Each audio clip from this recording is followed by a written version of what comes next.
সূরা হাশরের শেষ 3 আয়াতের ফজিলত সম্পর্কে ইবনে কাসিরের মধ্যে বর্ণিত আছে। হযরত মাকিল ইবনে ইয়াসার রাদিয়াল্লাহু তাআলা আনহু থেকে বর্ণিত, তিনি বলেন, মান ক্বালা হিনা ইউসবিহু সালাসা মাররাতিন আউযু বিল্লাহিস সামিউল আলিম মিনাশ শাইতানির রাজিম, যে ব্যক্তি সকালবেলা আউযু বিল্লাহিস সামিউল আলিম মিনাশ শাইতানির রাজিম এই আউযু বিল্লাহ 3 বার পাঠ করবে, সুম্মা ক্রাআ সালাসা আয়াতিন মিন আখিরি সূরাতিল হাশরি, তারপর সূরা হাশরের শেষ 3 আয়াত পাঠ করবে, ওয়াক্কালাল্লাহু বিহি ৭০ আলফা মালাকিন, আল্লাহ তাআলা ওই পাঠকারীর জন্য এমন ৭০,০০০ ফেরেশতা নিযুক্ত করে দিবেন, ইউসাল্লুনা আলাইহি হাত্তা ইউমসিয়া, সকাল থেকে নিয়ে সন্ধ্যা পর্যন্ত ওই ৭০,০০০ ফেরেশতা তার জন্য মাগফিরাতের দোয়া করতে থাকবে, রহমতের দোয়া করতে থাকবে। সুবহানাল্লাহ।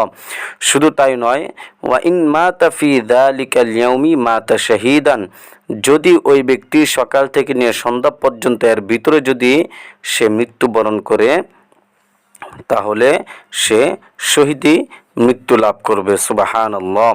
শুধু তাই নয়, এমনইভাবে হাদিসের পরবর্তী অংশে আল্লাহ রসুল আরও বলেন, ওয়ামান ক্বালাহা হিনা ইউমসি, যে ব্যক্তি আবার সন্ধ্যাবেলা মাগরিবের পর এই আউযু বিল্লাহিস সামিউল আলিম মিনাশ শাইতানির রাজিম পাঠ করবে 3 বার, তারপর সূরা হাশরের শেষ 3 আয়াত পাঠ করবে, তাহলে কানা বিতিলকাল মানজিলাতি, সন্ধ্যা থেকে নিয়ে ফজর পর্যন্ত আবার সকাল পর্যন্ত আল্লাহ তাআলা তার জন্য পূর্বের ন্যায় ৭০,০০০ ফেরেশতা নিয়োজিত করে দিবেন, যারা সকাল পর্যন্ত তার জন্য রহমত ও মাগফিরাতের দোয়া করতে থাকবে। সুবহানাল্লাহ। এবং সন্ধ্যার পর থেকে নিয়ে ফজরের আগ পর্যন্ত এর ভিতরে, এই সময়টুকুর ভিতরে যদি ওই ব্যক্তি মারা যায়, তাহলে কানা বিতিলকাল মানজিলাতি, তাহলে সেহু শহীদি মর্যাদা লাভ করবে। সুবহানাল্লাহ। তো এই জন্য আমরা চেষ্টা করব এটি আমল করার জন্য নিয়মিত।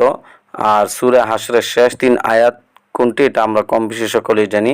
যেমন হুয়াল্লাহুল্লাযী লা ইলাহা ইল্লাহু আলিমুল গায়বি ওয়াশ শাহাদাতি হুয়ার রাহমানুর রাহিম, হুয়াল্লাহুল্লাযী লা ইলাহা ইল্লাহু আল মালিকুল কুদ্দুসুস সালামুল মুমিনুল মুহাইমিনুল আজিজুল জব্বারুল মুতাকাব্বির, সুবহানাল্লাহি আম্মা ইউশরিকুন, হুয়াল্লাহুল খালিকুল বারিউল মুসাউবিরু লাহুল আসমাউল হুসনা, ইউসাব্বিহু লাহু মা ফিস সামাওয়াতি ওয়াল আরদি ওয়া হুয়াল আজিজুল হাকীম।